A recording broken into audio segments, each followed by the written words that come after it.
aka Cooking Kata. Catalina, Catalina, Catalina, Catalina, Catalina, aka Cooking Kata. 1, 2, 3, 4, off.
Ipiprito natin itong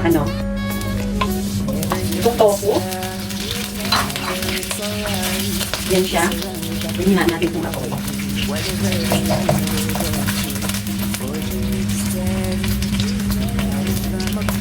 Yung ginamit ko na tofu mga beses, kung mapapansin nyo, iba yung texture niya, very firm siya. Kasi, ang ginamit ko is yung golden tofu. So, since wala akong makita sa supermarket na yung ordinary tofu, ito yung binili ko. Ginagamit kasi ito pang shabu-shabu eh. So, ayan siya. Ipapay lang natin siya dyan. Wait natin sila na mag-golden brown. Since konti yung tofu na nabili ko, yun yung golden tofu, dahil kasama niya is yung mga mix na siya, yung pang shabu-shabu, isasama natin ito. Wala siyang nakalagay sa plastic kung ano siya. Pero parang roll something like tofu din siya. Kasi yung texture niya. So, ayan siya. Para mas marami lang yung pinakasahog niya. Kaya nilagyan ko niyan.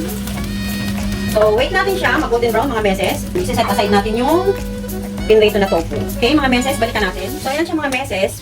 Golden brown na siya. So, ilalagay na natin siya dito sa plate na may paper towel. Para ma-absorb ng towel yung natitirang oil sa tofu. So, ayan siya.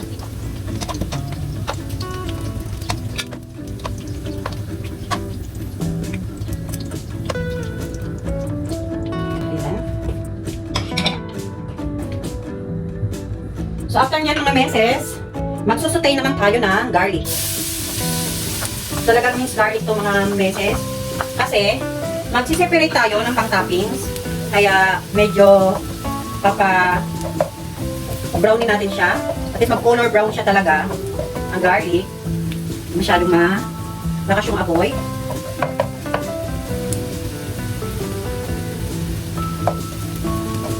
Ayan, hintayin natin siyang mag-brown dyan, mag-color brown. So, balikan natin siya mga meses. So, ayan siya mga meses. From time to time mga meses, kailangan hinahalo mo siya, ganyan, para maging pantay yung kulay ng garlic na pan-toppings natin mamaya sa kangkong. So, ayan siya. Golden brown na siya. And, medyo na siya, crispy. So, hahanguin na natin siya. Isa-set aside na natin siya, mga meses. So, ayan siya mga meses. Nalis na natin yung garlic. And then, next na natin to sibuyas. So, ayan. Next na natin tong sibuyas. So, dagdagan natin ng konting olive oil. Depende sa inyo, pwede na naman ang cooking oil. Kung ano yung mas komportable kayo. Since mayroon naman akong olive oil, so yan talagang ginagamit. Ayan. Magigisa na tayo, mga meses.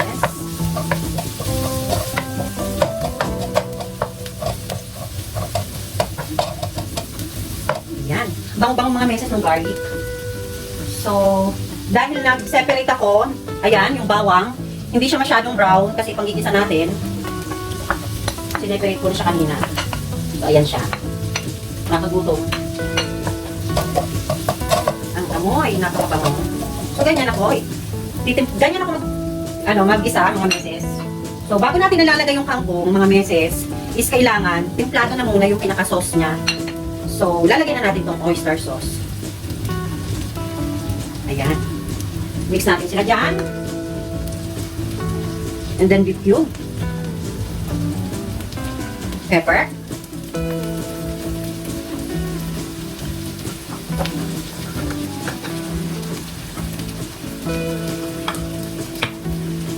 Siyempre, mamaya natin siya titikman kung tama na yung lasa niya, kung tama yung alat niya, tamis. So, ayan siya. And then, lalagyan natin ngayon ng konting water.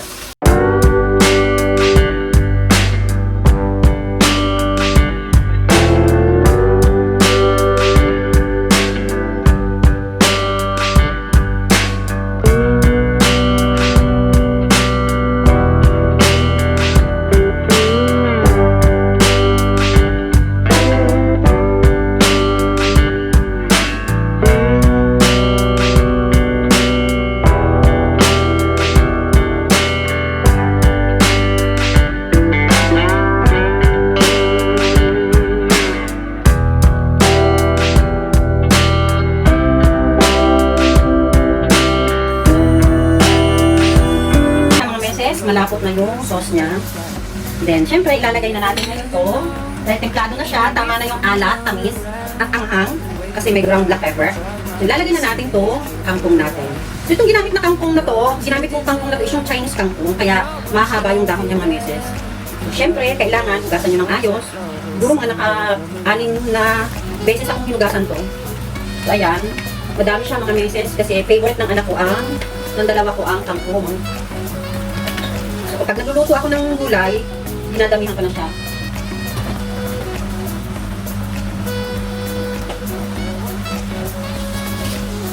So, ayan. Mamaya naman, hindi na siya masyadong madami. So, kailangan gamitan natin ng dalawang panghalo.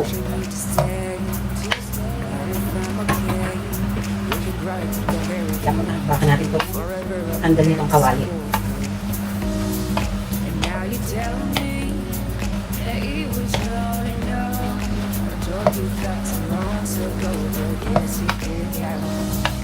Now you're telling me that it was not enough. I told you got some months ago, but guess you could carry. I'm here for you, you know, even if I'm not around. So, ayan siya. Lagyan natin siya ng konting water pa. Konting-konti lang mga meses. Para lang maluto yung ating dahon ng kangkong. So, gabi na dito. Ito na yung dinner namin. Tapos, yung shrimp. Yun lang ulam namin. So, Father's Day ngayon. So, ito lang ang aming dinner. Kasi may pasok si husband pang gabi siya. So, ayan siya mga meses. So, lutuin pa natin siya ng mga few minutes. Maluluto na yan. And then, isasama na natin syempre itong ating tofu. Since ito ay luto na rin, naprito ko na, kaya pwede ko siya ilagay dyan.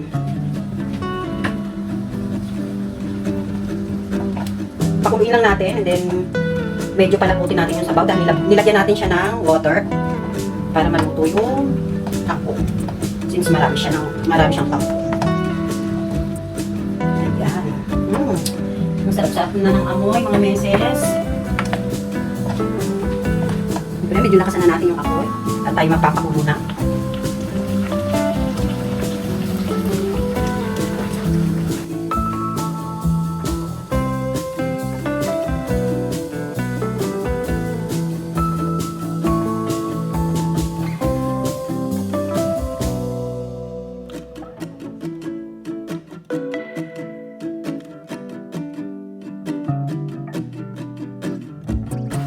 Diba mga meses?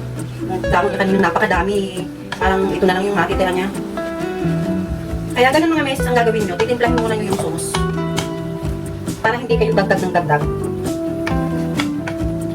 Siyempre mga meses, ang optional naman ang paglalagay ng sesame oil. So ako kasi naglalagay ng sesame oil basta mga ganyan na kangkong.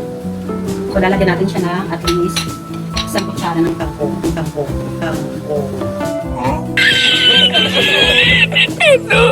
Ay, ng kangkong ng isang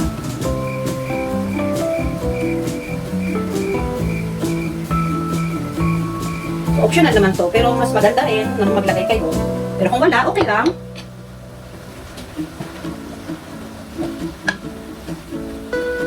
Yan, kailangan pantay yung pagkaluto natin.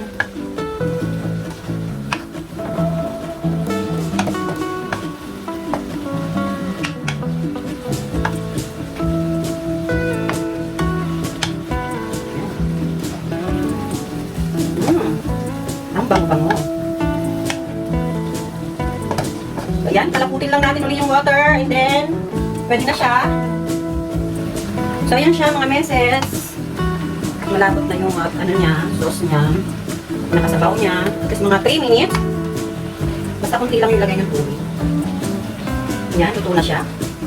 So, ayan mga meses. Okay. So, patayin na natin yung apoy niya kasi creamy na siya.